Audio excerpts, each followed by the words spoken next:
In Delhi, the noise never stops. The constant symphony of horns, the chatter of crowds, the roar of the metro. It's a city that's always awake, except in one particular lane of Green Park, a quiet, leafy neighborhood where the silence itself became the loudest scream. This is a story about a place where some residents simply forgot to move on. Our story begins in 2014. A young man named Raghav, new to the city, moves into a 2-story house in Green Park. The rent was decent. The area seemed peaceful. His next-door neighbors were an elderly couple, Mr. and Mrs. Basha. They were polite, quiet, and from what he could tell, always together. Other neighbors confirmed it. The Bashas rarely left their home. Their groceries were delivered.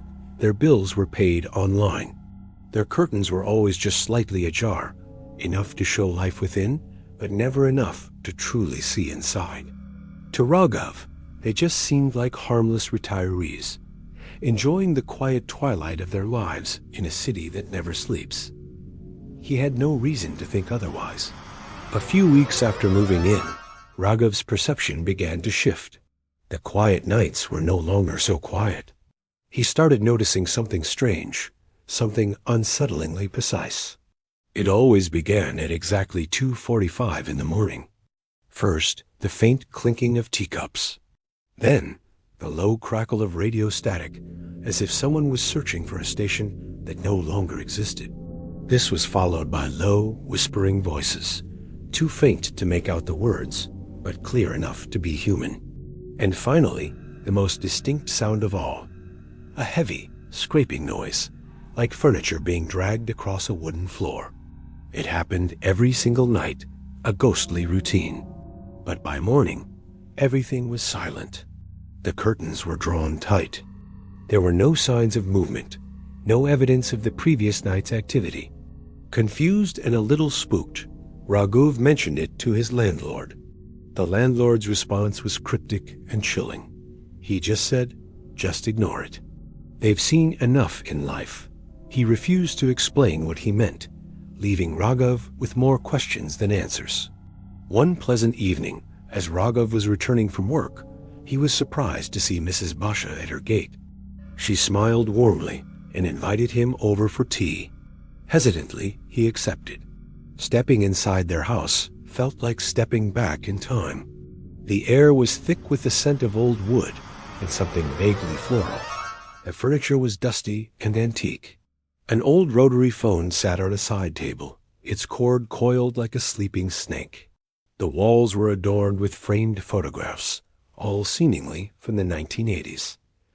A large black-and-white wedding picture held a place of honor on the main wall. The couple was polite, engaging him in small talk, but their conversation was strange. They spoke as if they hadn't aged a day past 60, referencing old movies and political events from decades ago. At one point, Mr. Basha looked at him with a serene, almost sad smile and said, "Young man, life is only peaceful once the world forgets you." The words sent a shiver down Raghav's spine. He felt an overwhelming sense of unease and made an excuse to leave early. As he walked out the door and looked back, he noticed something truly bizarre. He had been sitting with them for nearly an hour, yet inside the house, not a single light was switched on. It was completely dark. But he had seen them.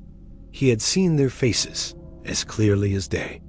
The nightly disturbances grew worse. The dragging sound became louder, more frantic. One night, unable to take it anymore, Raghav stormed over and banged on their door, shouting for them to keep it down. There was no answer. The next morning, frustrated and sleep-deprived, he approached an old man who had lived in the neighborhood for decades. He asked about the Bashas next door. The old neighbor's friendly face froze. He stared at Raghav, his eyes wide with a mixture of pity and fear. "Arabetta, which Bashas are you talking about?" Raghav pointed to the house. The neighbor shook his head slowly. "The Bashas. They died 8 years ago." Raghav laughed nervously, thinking it was some kind of local joke, but the man wasn't smiling. He continued in a hushed, serious tone. A carbon monoxide leak from an old generator. It was tragic. They had no children, no close relatives. The house was sealed by the authorities. We all saw their bodies being carried out. Raghav insisted, his voice trembling. No, that's impossible. I had tea with them just last week. The old neighbor just stared at him, his expression unchanging. Son, he said, his voice barely a whisper, that house has been locked and empty since 2006. Raghav's world tilted. He immediately called his landlord, his voice a frantic mix of anger and terror, demanding answers. On the other end of the line, the landlord let out a long, weary sigh. I told you to ignore it, he said. I rent out only my half of the property, the other side. The other side belongs to the dead. He went on to explain a grim reality of a city like Delhi, a place full of inherited properties, caught in endless legal battles. Paperwork, he said, sometimes traps souls longer than death ever could. The Basha house was one such place, stuck in a bureaucratic limbo, its ownership contested, its fate undecided, leaving it to decay in silence. That night, Raghav couldn't stay away. Armed with a new, terrifying understanding, he had to see for himself. He stood across the street, his heart pounding in his chest, and watched the house. Just as he was about to give up, he saw it. The curtains in the upstairs window shifted. He saw shadows moving inside, two distinct figures. Then, for a fleeting moment, he saw the silhouette of Mr. Basha, standing by the window, looking out into the night. Driven by a force he couldn't name, Raghav crossed the street and rang the doorbell. The sound echoed in the silent lane. To his horror, the door creaked open on its own. He stepped inside. The air was cold and smelled of decay. Thick layers of dust covered everything. Cobwebs hung from the ceiling like ghostly chandeliers.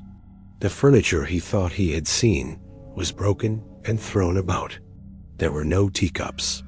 There was no radio. He walked into the living room and found the black and white wedding photo, still on the wall, covered in grime. Next to it, on a dusty mantelpiece, lay two documents. He picked them up, his hands shaking. They were two death certificates, Mr. and Mrs. Basha, both dated 2006. Suddenly, a soft voice whispered right behind him. Sit, we made tea. He spun around. No one was there. But on the small, broken table, where there had been nothing but dust moments before, sat two porcelain cups. Steam was rising from them, fresh and inviting. Delhi is a crowded city, filled with millions of stories. But some stories don't end. Some residents just forgot to move on. The neighbors no longer heard just the dragging of furniture at 2:45 in the morning. They now heard something else. The scraping sound wasn't of a table or a chair. It was the sound of two old, heavy suitcases being packed and repacked, night after night, waiting for a journey they could never take, for a train that had departed long ago. Thanks for watching. If you enjoyed this story, make sure to like this video and subscribe to the channel for more mysteries from the hidden corners of the world. Your support helps these stories reach more people. See you next time.